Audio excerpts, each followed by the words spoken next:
Hey, have you ever thought 5 minutes might not be long enough to summarize my feelings about a game? Why not check out our new thing, Ramblomatic, a weekly podcast in which I go into more detail about this week's subject with a colleague who obligingly pretends to give a shit. Only available on our Patreon from the $5 tier up. Join today.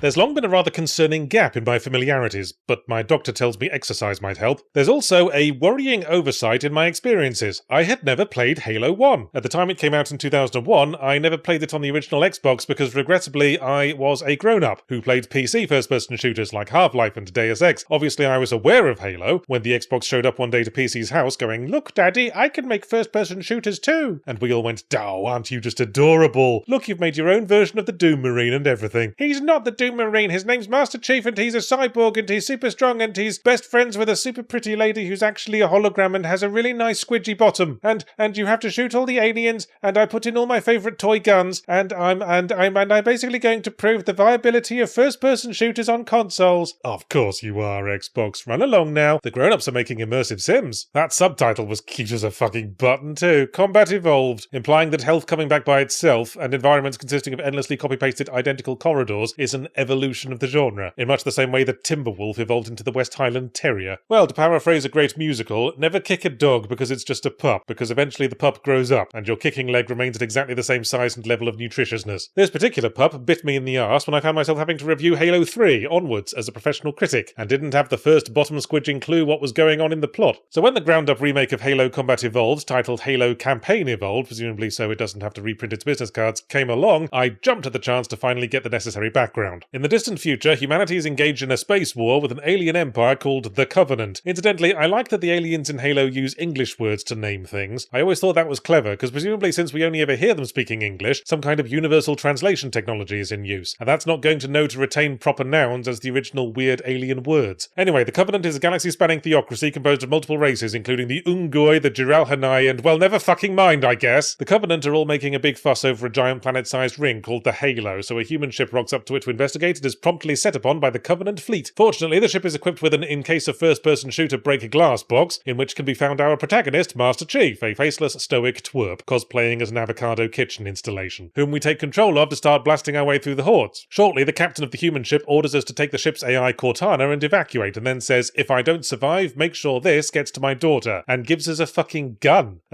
Okay, do you not like her very much? Because I'm reading this as a roundabout order to assassinate her. Maybe I'm missing a cultural touchstone. I watched a long play of the original game, and it seems this business with the gun is new to the remake to acknowledge that this dude's daughter shows up in later games with a noticeable lack of bullet holes in her face. So we might as well start by talking about what else is new for the remake. Well, there's the usual thing. All the HD lighting makes it a fuckload harder to tell what's going on, and it's kind of hard to read the HUD and the mission objective because everything's tiny and tucked away in corners for fear we might miss the detailing in the current iteration of copy-pasted corridor. And if there's one thing Halo didn't need, it's being even less clear about how close we are to death. Death in Halo has never been mindful of my personal space at the best of times. Getting insta-killed because I didn't notice a grenade or a dude with a sword, and watching my ostensibly quarter-ton weighing protagonist ragdolling gaily through the air like a fucking sycamore seed, that's my usual combat evolved experience. But besides that, the overall layout of the levels and general feel of the combat is more or less the same as the original, which I suppose raises the usual obvious question of what on earth was the bloody point when the remastered Anniversary Edition for the Master Chief Collection hasn't gone anywhere, especially if they weren't going to take the opportunity to make the game a bit less, how to put this without sounding blunt, really fucking boring. Yes, I know it's not just repeated corridor sections. I'm sure it was mind-blowing at the time when they realised all these grand outdoor environments and drivable vehicles and shit, but what do they actually do with those environments? Oh no, an enemy dropship is offloading some dudes. Shooty shooty zap zap, grunts running around making Ewok noises, what now? Oh no, another identical enemy dropship is offloading some more of the exact same dudes, but here's the kicker, in a slightly different spot, repeat like 5 times, don't you see, we never left the corridors, there is no escaping the corridors. We are in a corridor of the soul. Perhaps we could also have taken the opportunity to amend a few minor lame gameplay issues. Lame play issues? Like when we press the aim button, it would be nice if Master Chief would actually look down his iron sights rather than just zooming in like 2 inches like he's thrusting his head forward and squinting. And when I accidentally get in the passenger seat of the car, it would be nice if there were a button to make Master Chief slide over to the driver's seat rather than sit there with an expectant smile on his face until I make him get out and run all the way around the fucking car like he's playing keep away with the gear stick. I suppose, as someone playing buying for the first time an ostensibly legendary game that kicked off a staple franchise of gaming that I was expecting more. I mean, the headcrab zombie knockoffs were fun, but then they just got overused like everything else. Then the closest thing to a final boss is lobbing 4 grenades into the 4 open drawers of a giant science fiction Welsh dresser, and then an exciting escape sequence in a car that controls like 2 of the tyres were inflated with helium. Perhaps improved standards are Campaign Evolved's biggest enemy here, but let's not discount all its enemies that rocked up in the Steam reviews. There was some of the usual shit complaining that Halo's too woke now, because they didn't dress up Cortana in a French maid's outfit or something, but a lot of the negative reviews seem to come from fans of the original, many of them complaining about how the voice acting sucks now, and sorry, having viewed the long play for comparison, I'm not seeing it. What are you talking about, Yards? The no-nonsense Commander Dude and the mustachioed barking Sergeant Major now come across as incredibly generic stock characters, and Cortana now comes across like an annoying, nacky NPC earpiece support character who keeps telling Master Chief where to go and what to do. Meaningful pause, ironic glance to camera. Is this what I sound like to you people when I insist the original Silent Hill 2 was better? Could I suggest that the act of bringing the graphics and animation up to modern standards has simply thrown into sharp relief all the stuff that wasn't? The writing, the story, the level design, the combat, sometimes greater clarity can be jarring. That's why I never go down on your mum with my spectacles on.